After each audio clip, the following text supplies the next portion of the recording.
ছাত্ৰ ছাত্ৰীসকল আমি আগৰ ক্লাছত পূৰ্ব প্ৰত্যয় সম্পৰ্কে জানিলো আজি আমি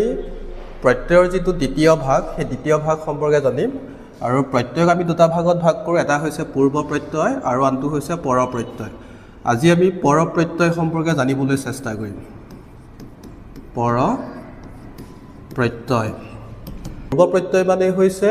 আগত বহে যে যিবোৰ প্ৰত্যয় প্ৰকৃতি বা মূল শব্দৰ আগত বহি নতুন নতুন অৰ্থবাচক শব্দ গঠন কৰে তাকে পূৰ্ব প্ৰত্যয় বুলি কোৱা হয় কিন্তু পৰ প্ৰত্যয়ৰ ক্ষেত্ৰত কি হয় পৰ মানে হৈছে পিছত যে প্ৰকৃতি বা মূল শব্দৰ পিছত যিবোৰ প্ৰত্যয় বা প্ৰকৃতি বা মূল শব্দৰ পিছত বহি নতুন নতুন অৰ্থবাচক শব্দ গঠন কৰে তাকে পৰ প্ৰত্যয় বুলি কোৱা হয় এতিয়া পৰ প্ৰত্যয়ৰ আকৌ দুটা ভাগ এটা হৈছে কৃত প্ৰত্যয় আৰু আনটো হৈছে তদিত প্ৰত্যয় বা তদিত প্ৰত্যয় গতিকে পৰ প্ৰত্যয়ৰ ভাগ হৈছে দুটা এটা হৈছে কৃত প্ৰত্যয় আৰু আনটো হৈছে তদিত প্ৰত্যয় এতিয়া আমি কৃত প্ৰত্যয় সম্পৰ্কে জানিম কৃত প্ৰত্যয় এটা কৃত প্ৰত্যয় মানে কি যে ধাতুৰ পিছত যোগ হোৱা প্ৰত্যয়কে আমি কৃত প্ৰত্যয় বুলি কওঁ এটা ধাতু মানে আমি হেয়া জানিব লাগিব প্ৰথমতে ধাতু মানে হৈছে ক্ৰিয়াৰ মূলকে আমি ধাতু বুলি কোৱা হয় অৰ্থাৎ ধাতু বা ক্ৰিয়াৰ মূলৰ পিছত যোগ হোৱা প্ৰত্যয়ক কৃত প্ৰত্যয় বুলি কোৱা হয় এটা কৃত প্ৰত্যয় কিছুমান আছে যেনে অক অন অনি অনিয়া অনিয়াৰ আৰু উৰা ইত্যাদি এইবোৰ হৈছে কিছুমান কৃত প্ৰত্যয় এতিয়া আমি এই অক এই উদাহৰণটো আমি চাওঁ যে ইয়াৰ লগত আমি মানে তাৰ আগত আমি কিছুমান কি যোগ কৰিম শব্দ যোগ কৰিম আৰু সেই শব্দবোৰ যোগ কৰি আমি অৰ্থবাচক শব্দ গঠন কৰিম এতিয়া লেখক সদায় ধাতু হ'ব লাগিব ধাতু বা ক্ৰিয়াৰ মূল যেনে লেখক সমান লেখ যোগ অক সমান লেখক ঠিক তেনেকৈ গণক ঠিক তেনেকৈ অন যেনে খাৱন খা যোগ অন যেতিয়া আমি তুচ্ছাৰ্থ অৰ্থত ব্যৱহাৰ কৰোঁ বা ধমকি দিয়া অৰ্থত আমি কেতিয়া ব্যৱহাৰ কৰোঁ যেনে তুমি তই খা যা মানে তুচ্ছাৰ্থ অৰ্থত বা যেতিয়া আমি ধমকি অৰ্থত ব্যৱহাৰ কৰোঁ তেতিয়া আমি ধাতুটো আমি উলিয়াব পাৰোঁ খা যোগ অন খাৱন গণ কাৰোবাক গণিবলৈ কোৱা হৈছে তুচ্ছাৰ্থ অৰ্থত ব্যৱহাৰ কৰা হয় যেনে তই এইখিনি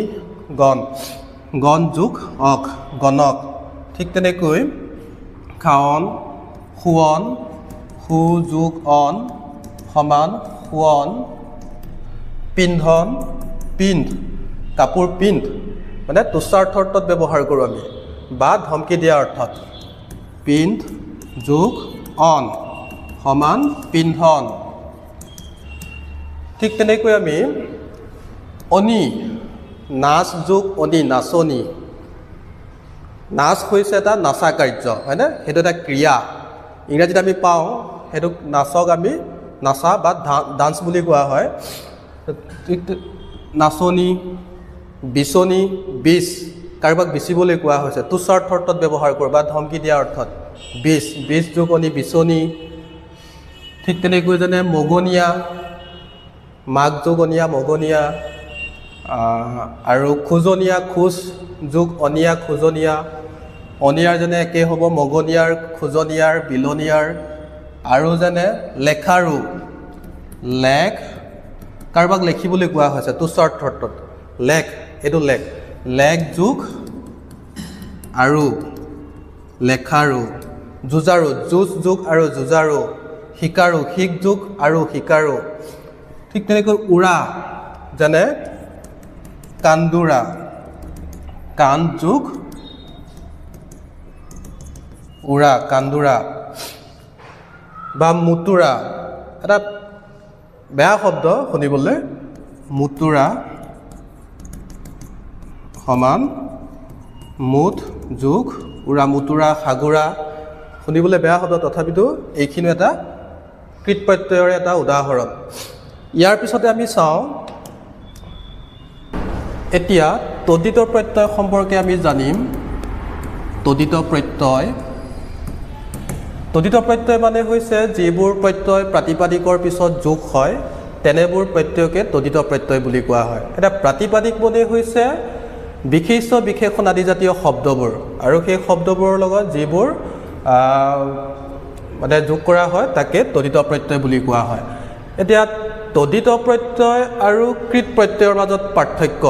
কৃত প্ৰত্যয় মানে হৈছে ধাতুৰ পিছত যোগ হোৱা প্ৰত্যয় যিবোৰ ধাতু হয় বা ক্ৰিয়াৰ মূল সেইবোৰে হৈছে কৃত প্ৰত্যয় আৰু তদ্ধিত প্ৰত্যয় মানে হৈছে যিবোৰ ধাতু নহয় প্ৰাতিপাদিক যেনে বিশেষ্য বিশেষণ জাতীয় শব্দবোৰ এইবোৰৰ কিছুমান তদ্ধিত প্ৰত্যয়ৰ উদাহৰণ যেনে অন অক আ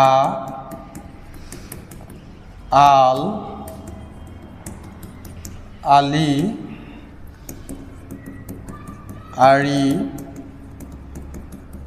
আমি ইয়াল ইল ইনা আৰু ইয়া অতি অতিয়া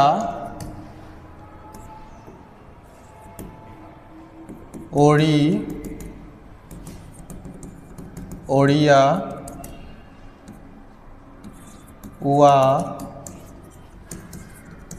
কাৰ তলি থলি ইত্যাদি এইবোৰ হৈছে তদ্ধিত প্ৰত্যয়ৰ উদাহৰণ যেনে অক লগাই আমি কৃত প্ৰত্যয়টো আমি উদাহৰণ পাওঁ অক লগাই আমি কৃত প্ৰত্যয়ত কি পাইছিলোঁ আমি যেনে লেখক গণক লেখ মানে হৈছে ক্ৰিয়া বা ধাতুৰ মূল সেইকাৰণে আমি তাক সেইটোৰ লগত যেতিয়া আমি যোগ কৰোঁ তাক আমি কৃত প্ৰত্যয় বুলি কওঁ কিন্তু ইয়াৰ ক্ষেত্ৰত আমি কি কৰিব লাগিব বিশেষ্য বিশেষণ কিছুমান শব্দ ব্যৱহাৰ কৰিব লাগিব যেনে খেতিয়ক খেতি হৈছে এটা বিশেষ্য শব্দ এইটো কেতিয়াও ধাতু নহয় বা ক্ৰিয়াৰ মূল নহয় খেতি যোগ অক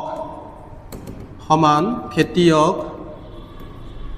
ঠিক তেনেকৈ বুদ্ধিয়ক বুদ্ধি যোগ অক বুদ্ধিয়ক তাৰপিছত যেনে আল বেজাল বেজ যোগাল বেজাল আৰু আৰি লগাই যেনে জোৱাৰী জোৱা যোগ আৰি জোৱাৰী ঠিক তেনেকৈ আমি মূৰ্খামী মূৰ্খ যোগ আমি মূৰ্খ যোগ আমি মূৰ্খামী দুষ্টামী ইয়াৰ লগাই কিছুমান আমি শব্দ গঠন কৰিব পাৰোঁ অতি লগাই তেনেকৈ শব্দ গঠন কৰিব পাৰোঁ যেনে পুৱতি পুৱা যোগ অতি পুৱতি মঙলতি মঙল যোগ অতি মঙলতি মঙল এই শব্দটো ধাতু নহয় এইটো হৈছে এটা কি প্ৰাতিপাদিক শব্দ অতিয়া অতিয়া লগাই কি কি শব্দ হ'ব পাৰে যেনে পিছতীয়া পিছ যোগ অতিয়া পিছতীয়া শেহতীয়া আগতীয়া ঠিক তেনেকৈ অৰিয়া যেনে অৰিয়া ভাৱৰীয়া ভাও যোগ অৰিয়া ভাৱৰীয়া নাৱৰীয়া নাও যোগ অৰিয়া নাৱৰীয়া বনৰীয়া বন যোগ অৰিয়া বনৰীয়া উৱা যেনে উৱা লগাই কি হ'ব সাৰুৱা সাৰ যোগ উৱা সাৰুৱা আৰু কি শব্দ আছে যেনে থলুৱা থল যোগ উৱা থলুৱা জালুৱা জাল যোগ উৱা জালুৱা সাঁতৰুৱা